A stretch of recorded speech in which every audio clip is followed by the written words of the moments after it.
You haven't said a word about that yet in this absurd letter of yours. Will you, therefore, put id company on your preferred list for weekly station information, every single detail that will be useful to an agency in intelligently booking time? Preferred list. You have your nerve. You make me feel insignificant by your big talk about your company, and then you ask me to put you on a preferred list, and you don't even say please when you ask it. A prompt acknowledgement of this letter, giving us your latest doings, will be mutually helpful. You fool. You mail me a cheap form letter, a letter scattered far and wide like the autumn leaves, and you have the gall to ask me, when I am worried about the mortgage and the hollyhocks and my blood pressure, to sit down and dictate a personal note acknowledging your form letter, and you ask me to do it promptly. What do you mean, promptly? Don't you know I am just as busy as you are, or, at least, I like to think I am. And while we are on the subject, who gave you the lordly right to order me around? You say it will be mutually helpful. At last, but you have begun to see my viewpoint. But you are vague about how it will be to my advantage. Very truly yours, John Doe. Manager Radio Department. P.S. The enclosed reprint from the Blankville Journal will be of interest to you, and you may want to broadcast it over your station. Finally, down here in the postscript, you mentioned something that may help me solve one of my problems. Why didn't you begin your letter with, "But what's the use?" Any advertising man who is guilty of perpetrating such drivel as you have sent me has something wrong with his medulla oblongata. You don't need a letter giving our latest doings. What you need is a quart of iodine in your thyroid gland. Now, if people who devote their lives to advertising and who pose as experts in the art of influencing people to buy, if they write a letter like that, what can we expect from the butcher and baker or the auto mechanic? Here is another letter, written by the superintendent of a large freight terminal to a student of this course, Edward Vermeulen. What effect did this letter have on the man to whom it was addressed? Read it and then I'll tell you. A. Zeragas Sons, Inc. 28 Front Street, Brooklyn, N.Y. 11201. Attention. Mr. Edward Vermeulen, gentlemen. The operations at our outbound rail receiving station are handicapped because a material percentage of the total business is delivered us in the late afternoon. This condition results in congestion, overtime on the part of our forces, delays to trucks, and in some cases delays to freight. On November 10th, we received from your company a lot of 510 pieces, which reached here at 4:20 p.m. We solicit your cooperation toward overcoming the undesirable effects arising from late receipt of freight. May we ask that, on days on which you ship the volume which was received on the above date, effort be made either to get the truck here earlier or to deliver us part of the freight during the morning? The advantage that would accrue to you under such an arrangement would be that of more expeditious discharge of your trucks and the assurance that your business would go forward on the date of its receipt. Very truly yours, J. B. Supt. After reading this letter, Mr. Vermeulen, sales manager for A. Zeragas Sons, Inc., sent it to me with the following comment. This letter had the reverse effect from that which was intended. The letter begins by describing the terminal's difficulties, in which we are not interested, generally speaking. Our cooperation is then requested without any thought as to whether it would inconvenience us. And then finally, in the last paragraph, the fact is mentioned that if we do cooperate it will mean more expeditious discharge of our trucks with the assurance that our freight will go forward on the date of its receipt. In other words, that in which we are most interested is mentioned last, and the whole effect is one of raising a spirit of antagonism rather than of cooperation. Let's see if we can't rewrite and improve this letter. Let's not waste any time talking about our problems. As Henry Ford admonishes, let's get the other person's point of view and see things from his or her angle, as well as from our own. Here is one way of revising the letter. It may not be the best way, but isn't it an improvement? Mr. Edward Vermeulen, C.O. Azaragas Sons, Inc. 28 Front Street, Brooklyn, N.Y. 11201. Dear Mr. Vermeulen, your company has been one of our good customers for 14 years. Naturally, we are very grateful for your patronage and are eager to give you the speedy, efficient service you deserve. However, we regret to say that it isn't possible for us to do that when your trucks bring us a large shipment late in the afternoon, as they did on November the 10th. Why? Because many other customers make late afternoon deliveries also. Naturally, that causes congestion. That means your trucks are held up unavoidably at the pier and sometimes even your freight is delayed. That's bad, but it can be avoided. If you make your deliveries at the pier in the morning when possible, your trucks will be able to keep moving. Your freight will get immediate attention, and our workers will get home early at night to enjoy a dinner of the delicious macaroni and noodles that you manufacture. Regardless of when your shipments arrive, we shall always cheerfully do all in our power to serve you promptly. You are busy. Please don't trouble to answer this note. Yours truly, J.B. Supt. Barbara Anderson, who worked in a bank in New York, desired to move to Phoenix, Arizona, because of the health of her son. Using the principles she had learned in our course, she wrote the following letter to 12 banks in Phoenix. Dear Sir, my 10 years of bank experience should be of interest to a rapidly growing bank like yours.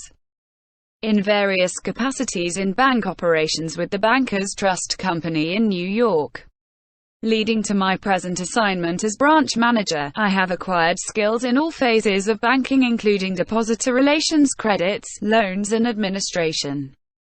I will be relocating to Phoenix in May and I am sure I can contribute to your growth and profit.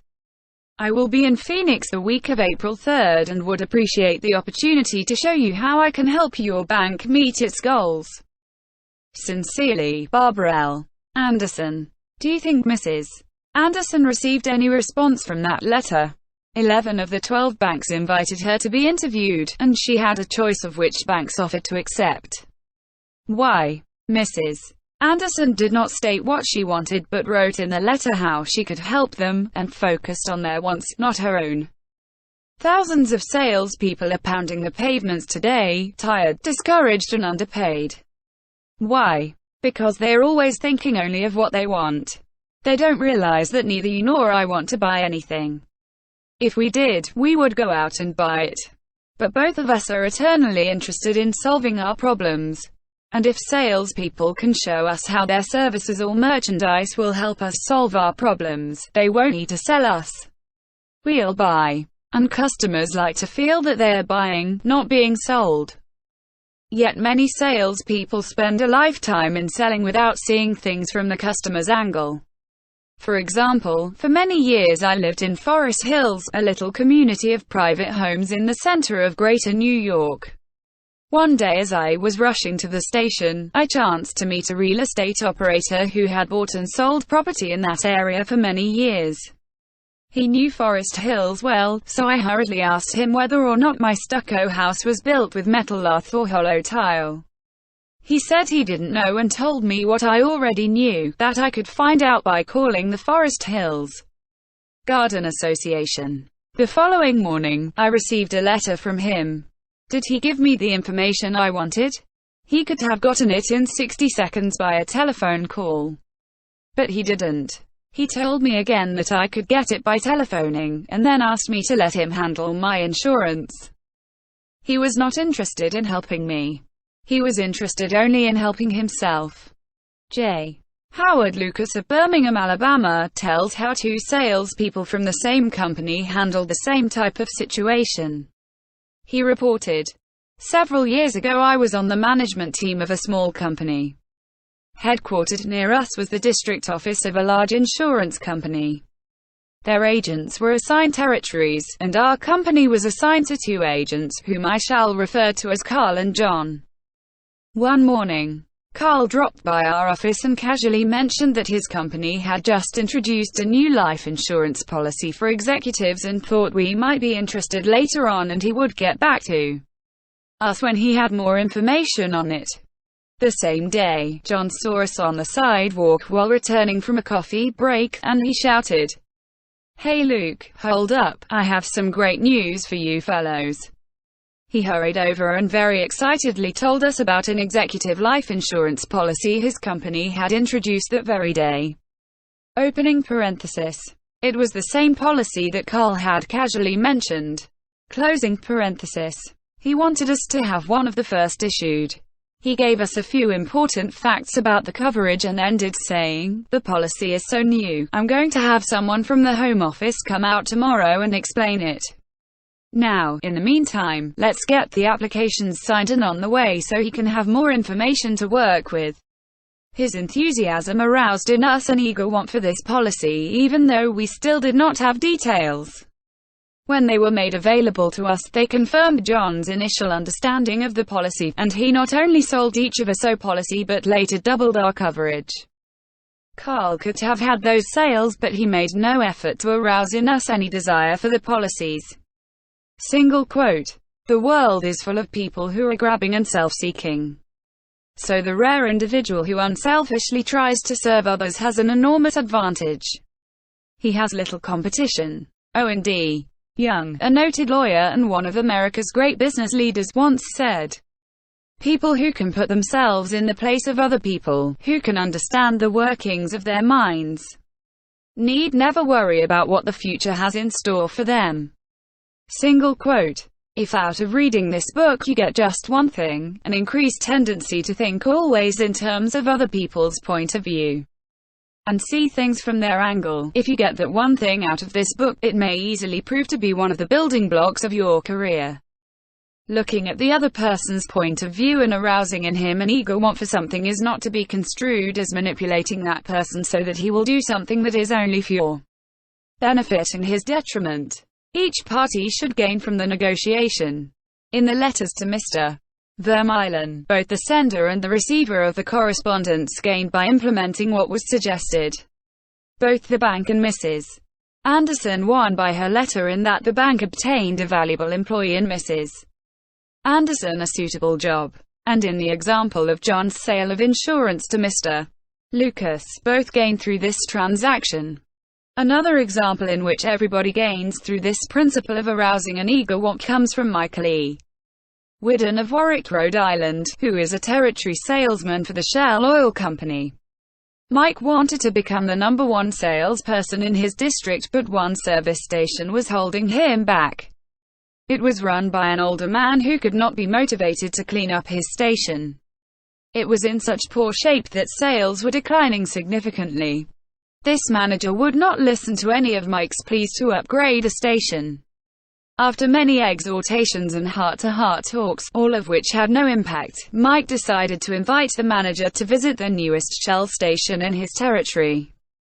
The manager was so impressed by the facilities at the new station that when Mike visited him the next time, his station was cleaned up and had recorded a sales increase. This enabled Mike to reach the #1 spot in his district. All his talking and discussion hadn't helped, but by arousing an ego wants in the manager, by showing him the modern station, he had accomplished his goal, and both the manager and Mike benefited. Most people go through college and learn to read Virgil and master the mysteries of calculus without ever discovering how their own minds function.